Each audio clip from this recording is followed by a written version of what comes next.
სალამი, დაუბრუნდი როგორც იქნა. ცოტა დიდი პაუზა გამომივიდა, მოპატიეთ.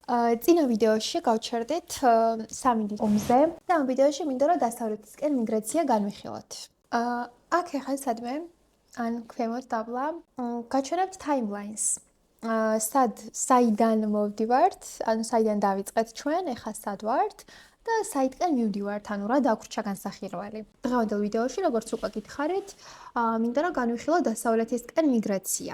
დასავლეთისკენ მიგრაცია ძალიან გრძელი პერიოდი არის, ანუ 1000 წლეულებს მოიცავს და როგორც დასახელებიდან გამომდინარე შეგვიძლია მივხვდეთ, ეს არის, როდესაც აღმოსავლეთიდან დასავლეთისკენ წამოვიდნენ, ხო და მიგრირდნენ ტომები, რომ თავიანთი უძველესი ცოდნითა და სიბრძნით შორეული აღმოსავლეთის დავიწყებული მიწებიდან მოსულმა მოსახლეებმა მიაღწიეს შურიმასა და ვალორანის ნაპირებს. ხოლო დროთა განმავლობაში მათმა უკვე შთამომავლებმა დააფუძნეს ისეთი უდიდესი ცივილიზაციები, რომლებიც ჩვენს სამყაროში არის ცნობილი.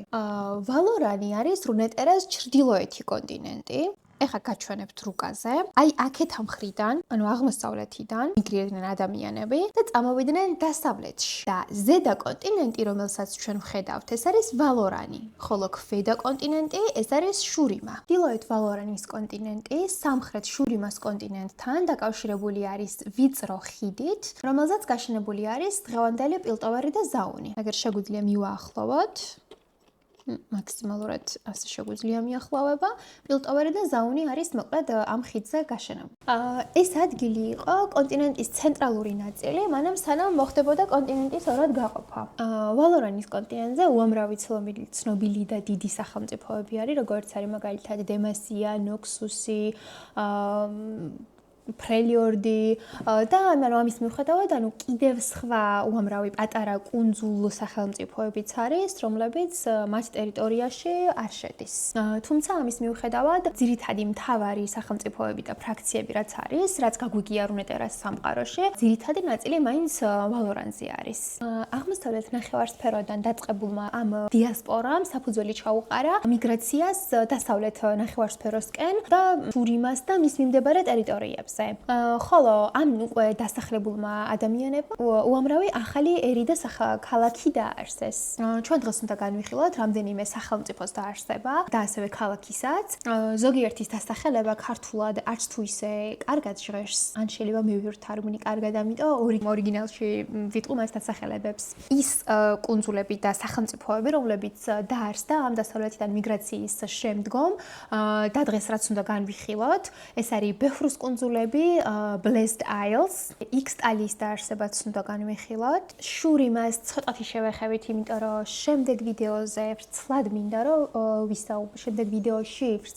რომ ვისაუბრო შურიმაზე და მცირე ძალიან ცოტა რაღაცა იკათიაზეც მინდა რომ ვთქვა, რომელიც პირველ ვიდეოში გაყვრით ვახსენეთ. მოკლედ დავიწყოთ ბაჰრუს კუნძულის დაარსებით, ხო? საიდან დაარსდა, ვინ დაარსდა და როგორ. ადამიანთა ჯგუფი სახელად ბაჰრუ დასახლდა გველის კუნძულებზე. იგივე Serpent Isles, რომელიც Bilgewater-ის წყალში არის, ხო? ახლა ამას გაჩვენებთ რუკაზე. როგორც კი რუკას გავხსნით, ეგრევე დიდზე დავინახავთ Bilgewater-ს, სადაც ძალიან ცნობილი პერსონაჟები უკვე კი გეცოდინებათ, ხო? ისაც რა ქვია, თუნდაც Nautilus-ი, Miss Fortune-ი, Illaoi და ამ შემდეგ. ამას, როდესაც გავხსნით და მივაახლოვებთ, აქ არის ანუ უამრავი კუნძულების გაერთიანება, რომელსაც Serpent Isles შეგვიძლია რომ უწოდოთ ამის შემდეგ, ხო? ანუ ესენი არის Serpent Isles. ამ წყლებში და კუნძულებზე მცხოვრები ადამიანები თაყვანს სცემენ ოკეანეს უძველეს სულიერ ღმერთ ნაგაკაბოროს. და წეგან რომ ვახსენე, რომ Illaoiც ამ კუნძულებზე ცხოვრობს, ერთ-ერთი მთავარი პერსონაჟი შეგვიძლია თქვათ, რომ ანუ Bilgewater-დან არის Illaoi, რომელიც არის ნაგაკაბოროსის უმაღლესი ქურუმი. და თუ თამაშობთ, ან ოდესმე გითამაშიათ ლიგა, იქაც დაინახავდით, რომ კავშირი შეგვიძლია ვიპოვოთ ამ ფაქტს და Illaois ძალებს შორის. Illaoi ღვთაებრივ ოქროს სფეროს ატარებს თან. რომლის მეშვეობითაც შეუძლია, რომ ღმერთის საცეცები ბრძოლაში გამოიხმოს. ბუჰრუს კუნძულის ცენტრალური ფიგურაა ნაგაკაბოროსი, სიცოცხლის, ზრდის და მუდმივი მოძრაობის ღმერთი. მას ასევე იცნობენ როგორც დედა გველს, დიდ კრაკენს ან წვერიან ლედის. მას ჩვეულებრივ გამოსახავენ როგორც უზარმაზარ მონსტრულ თავს, მრავალი სპირალური საცეცით. ნაგაკაბოროსი და ბუხრუს კულტურა არის ჩრდილების კუნძულის, იგივე Shadow Isles მტერი. და რატომ? იმიტომ რომ მკვდრები არ მოძრაობენ. ისინი არიან გაყინულები, უმოძრაოდ, უმოქმედოდ. მაგრამ Shadow Isles-ზე ყველაფერი ხდება სხვაგვარად, რაც ნაგაკაბოროსის ბუნებას და არსს ეწინააღმდეგება. ამიტომაც არის ეს ორი ხალხი ერთმანეთის მტერი. ეხლა შეგვიძლია განვიხილოთ უკვე Blessed Isles დაარსება, რომელიც უკვე ვთქვით, რომ არის ბუხრუს ხალხის მტერი. Blessed Isles ჩამოაყალიბა და დაარსა მეცნიერთა განათლებულმა ჯგუფმა, რომლებიც ჩამოვიდნენ ამ კუნძულებზე და შეხვდნენ მაოკაის. მაოკაი არის ბუნების სული და ეს კუნძულებიც შესაბამისად შეიქმნა იმისთვის, რომ სამყაროს საიდუმლოებები შეესწავლათ. მაოკაიმ მათ სიცოცხლის წყლების ადგილმდებარეობა და ცოდნა ჩუქა იმ პატივისცემისთვის, რომელსაც ისინი მიწისა და მისი მაგიის მიმართ იჩენდნენ. ოღონდ ეს დასახელება Blessed Isles არის ძველებური დასახელება, ანუ ისტორიული დასახელება, ასე ვთქვათ. და დღეს ჩვენ ამ Blessed Isles ვიცნობთ როგორც Shadow Isles ამ სახელით. და იმიტომ ვთქვი, რომ Blessed Isles და Bilgewater ერთმანეთის მტრები არიან, თქო, რადგან წეღან ვახსენეთ, რომ Shadow Isles და Bilgewater მტრები არიან, შესაბამისად Shadow Isles და Blessed Isles არის ერთი და იგივე. უბრალოდ Blessed Isles არის ისტორიული დასახელება.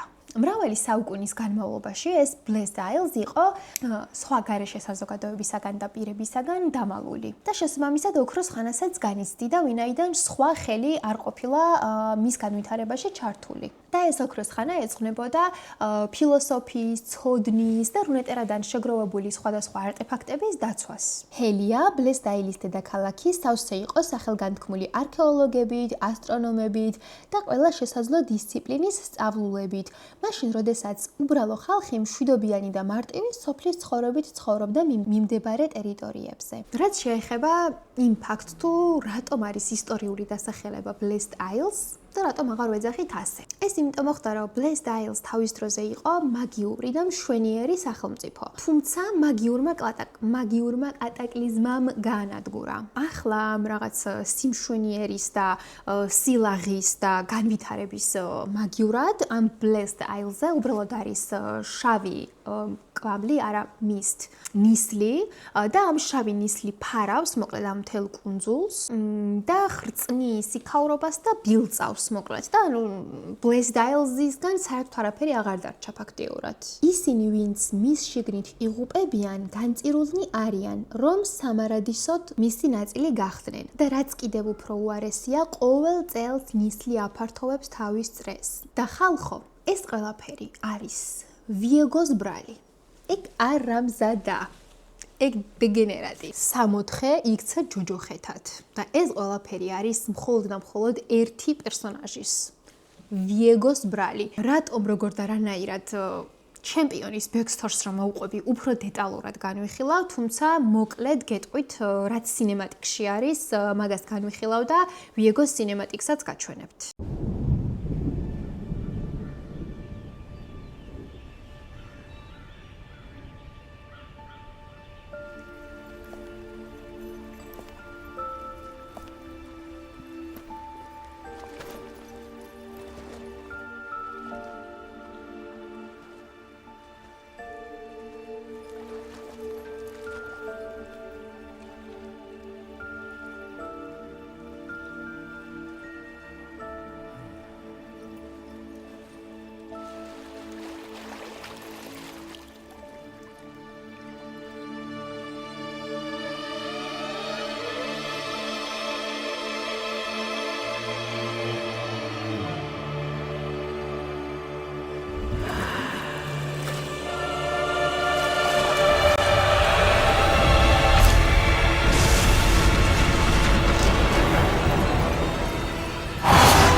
ვიეგო იყო მეფე, რომელსაც გარდაეცვალა ცოლი იზოლდა და თავისი ცოლის დაკარგვაზე, ასე ვთქვათ, უარი განაცხადა და მან იპოვა ეს Blessed Isles და ასევე როგორც ვთქვით, მაუკაიმ რო ჯადოსნური წყლებისკენ გზა მიასწავლა თქო ხალხს.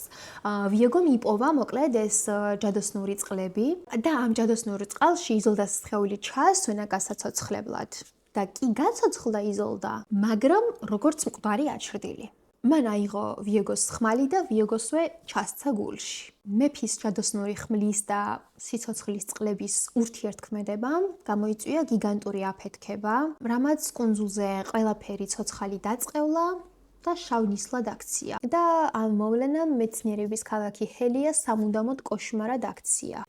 და შესაბამისად ნახეთ, ძალიან მარტივი არის, როდესაც იცი ბექსთორები ჩემპიონების, ან თუნდაც ზოგადად ტერიტორიული ერთეულის პერსონაჟები როგორ გამოიყურებიან ვიზუალურად დაახლოებით, რომ შეხედავ, თუ არ იცი ეს პერსონაჟი ვინ არის, მიხვდე თუ საიდან არის. იმიტომ რომ ეხა როდესაც ვახსენეთ, რომ Shadow Wild-ზე არსებული პერსონაჟები ან რაღაც შავ ნისლად არიან ქცეულები და აჩრდილებად, შეგვიძლია ეხა ჰეკარიმს მაგალითად რო შევხედავთ, მივხვდეთ, რომ ეს არის Shadow Wild-დან. ასევე Thresh-ს, რომელსაც როდესაც შევხედავთ, შეგვიძლია მივხვდეთ, რომ Shadow Wild-დან არის. და ასევე იგივე პრინციპით კალისტაც მაგალითად და ზოგადად რა, როდესაც შეხედავთ ნებისმიერ პერსონაჟს, რომელიც არის Shadow Wild-დან, ვიზუალზე ეტყობა, რომ არის Shadow Wild-დან. მოკლედ, ეხლა გადავიდეთ X-ტალის დაარსებაზე, სადაც შევხვდებით ძალიან ბევრ ახალ ტერმინს. პატარა ლექსიკონივით შეგვიძლია რომ გავაკეთოთ ხო X-ტალის დაარსებაზე, რომელიც რა თქმა უნდა სხვაგანაც გამოგვადგება მერე. ეხლა ნახეთ, გეტყვით ერთ წინადადებას და ამ წინადადების თითქმის ყველა სიტყვა უნდა გაგიშიფროთ.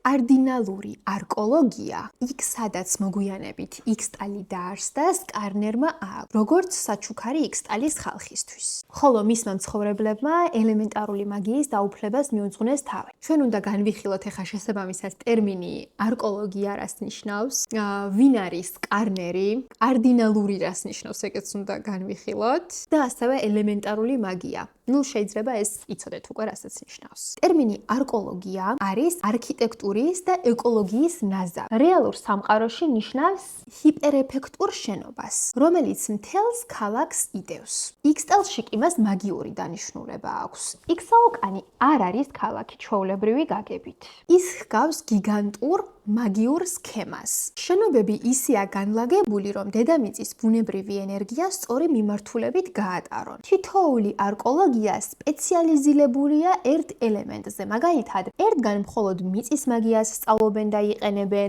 მეორეგან კი ქარისას. კარდინალური არკოლოგია კი ამ ყველაფერს აერთიანებს. და სწორედ ამ არკოლოგიების დამსახურება არის, რომ X-ტალი გარედან არ ჩანს. ისინი ქმნიან მაგიურ ოპტიკურ ილუზიას, რის გამოც მოგზაურებს ჰგონიათ, მათ წინ უზარმაზარი და გაუვალი ჯუნგლებია. სინამდვილეში კი ქალაქია. ეხლა განვიხილოთ, ვინ არის სკარნერი. მოკლედ, სკარნერი არის უძველესი არსება, რომელსაც ეწოდება ბრაკერნი. ბრაკერნები ეს არის რუნეტერას ერთ-ერთი ყველაზე უძველესი და ძლევამოსილი რასა. ისინი ჰგვანან გიგანტურ კრისტალურ მორიელებს, თუმცა მათი ბუნება ბევრად უფრო რთულია, ვიდრე უბრალოდ ცხოველების. სკარნერს X-ტალში პატივს სცემდნენ, იმიტომ რომ ის იყო იმ კასტის წევრი, რომელიც იყო X-ტალის მმართველი და ეს კასტა არის იუნტალი. სკარნერი არის X-ტალის ერთგული და მისი მოვალეობაც და სურვილიც არის, რომ დაიცვას ეს სახელმწიფო და X-აოკანის ქვეშ არსებულ დარბაზებში ბინადრობს. აქ იმიტომ ბინადრობს, რომ მას შეუძლია ნებისმიერი ვიბრაციის გაგება და საფრთხის ამოცნობა ამ ვიბრაციებში. როგორც გითხარით, X-ტალი იყო იზოლირებული, იმიტომ რომ მას იცავდა მაგია, რომლის მიხედვითაც, რომლის საშუალებითაც ვერანაირი მოგზაური ან ვერანაირი სხვა გარშემო მყოფი არსება ვერ ამჩნევდა. და იუნტალი კი მათი მმართველი იყო, თუმცა ნელ-ნელა იუნტალის გარკვეულ მზოგმა წევრმა დაიწყო ამ თვითიზოლაციის ეჭქვეშ დაყენება. თუმცა ამ სიაში არ იყო სკარნერი და ის ცდილობდა, რომ ნებისმიერ ფასად დაეცვა X-აოკანის თალოკანის თვითიზოლაცია. როგორც უკვე ვთქვით, ბრაკერნის სხეული ძვირფასი კრისტალებით არის დაფარული, თუმცა მათი სიცოცხლის წყარო არის სულის ქვა, რომელსაც limestone-ს უწოდებენ. ეს ქვა ინახავს არა მხოლოდ ბრაკერნის სიცოცხლეს, არამედ მისი ყველა წინაპრის მოგონებებს, ცოდნას და გრძნობებს. როდესაც ბრაკერნი კვდება, მისი სულის ქვა მიწაში იმარხება, რათა ახალმა თაობამ იპოვოს ის. ახალგაზრდა ბრაკერნი, რომელიც ქვას შეუერთდება, მომენტალურად იღებს 1000 წლეულების გამოცდილებას. და სამწუხაროდ, ბრაკერნების ისტორია ერთ-ერთი ყველაზე უფრო სევდიანი არის რუნეტერას ისტორიაში და ამის ერთ-ერთი მთავარი მიზეზი არის პილტოვერი და ზაუნი. იმიტომ რომ მათი განვითარება ფაქტობრივად ამ ბრაკერნების განადგურებაზე დგას. ვისაც არ გითამაშიათ ლოლი და ლორთან შეხება არ გქონიათ, მაგრამ არქეინი მაინც გინახავთ, აუცილებლად გეცოდინებათ კრისტალები. ხო? გამოვიტან დასახელებას. და ეს კრისტალები, რომლებიც ამუშავებენ პილტოვერის და ზაუნის მანქანებს და იარაღებს, სინამდვილეში არის ის სულის ქვები, limestone-ები, რომლებიც ბრაკერნებს ამოაცალეს და მოპარეს. და ნებისმიერი იარაღი და ხელსაწყო, რომელსაც იყენებენ მაგალითად ვაი, კეითლინი, ჯეისი, ანუ არის აწყობილი და იყენებს ამ კრისტალების ძალას, რომელიც ამოაცალეს ბრაკერნებს. და ბოლო სიტყვა, რომელიც პირველი წინადადებიდან დაგორჩა განსამარტი, ეს არის ელემენტარული მაგია, რაც შედარებით მარტივი განსამარტია. ანუ ელემენტარული მაგია არის ფენტეზის ჟანრი, მითოლოგიის და ეზოთერიკის ერთ-ერთი ყველაზე გავრცელებული კონცეფცია. და ის გულისხმობს ბუნების ძირითადი ელემენტების, ანუ სტიქიების მართვას და მათ მანიპულირებას. მათით მანიპულირებას უпростоრად. დასავლეთისკენ მიგრაციაზე კი ვთქვით, რომ ანუ ორ ნაწილად იყოფაო ჩრდილოეთი და სამხრეთიო, მაგრამ ძირითადად უფრო სამხრეთის ნაწილში ვტრიალებთ დღეს, იმიტომ რომ ნოქსუსზე, დემასიაზე და სხვა სახელმწიფოებზე უკვე მერე ვილაპარაკებთ, ფრელიორდზე კი უკვე წინა ვიდეოში ბევრი ვისაუბრე და მეტს აღარ განვავრცობ ამ ეტაპისთვის. დღეისთვის სამხრეთი მხარესაც თითქმის ბოლომდე რომ მოვიცვათ, შურიმაზე ვიტყვი კიდევ ცოტას და იკათიაზე. შურიმას იმპერია ოდესღაც ყბაოდა და უზარმაზარ უდაბნოზე იყო გადაჭიმული. ზრდის და კეთილდღეობის შემდეგ მისი ბრწყინვალე დედაქალაქის დაცემამ იმპერია ნანგრევებად აქცია. 1000 წლეულობის განმავლობაში შურიმას დიდებული ქალაქების შესახებ ამბები მითებად და რელიგიებად იქცა გადარჩენილთა მიმოფანტულ შთამომავლებს შორის. თავდაპირველად სულაც არ ულხინდათ შურიმას მცხოვრებლებს. და შურიმას ტერიტორიაზე მომთაბარე ტომებს ნომადები ეწოდებათ. ფაქტობრივად ამ პერიოდისთვის ეს ნომადები ორად იყვნენ გაყოფილნი. ერთნი ეძებდნენ დამალულ სიმდიდრეებს და განძს, ხოლო მეორე ოაზისის გარშემო არსებულ ფორპოსტებს იცავდნენ და მანდ ცხოვრობდნენ. ან კიდევ ზოგი მაგალითად დაქირავებულ მებრძოლად მუშაობდა.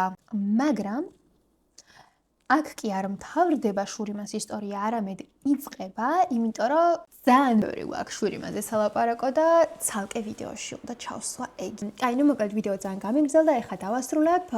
ვიეგოს სინემატიკიც გაჩვენეთ. და ასევე მაინტერესებს ეს ფანარტები რო ჩავსვი როგორ მოგეწონათ, უფრო მეტი რაღაც ვიზუალური მხარე რო იყო დარწმუნებული ვარ, ეგ უფრო სასიამოვნო სანახავი იქნებოდა თქვენთვისაც. კიდევ რისი შეცვლა შეიძლება, ალბათ ჩემი ფონის, მაგრამ ამაზე ცოტა უფრო მოგვიანებით ვიზრუნებ. ყველაფერს ეშულება ნელ-ნელა, მანამდე კიდევ რა ვიცი, რაც გამოვიდა ეს არის და იმედი აი სიამოვნეთ და შემდეგ ვიდეოში შევხვდებით.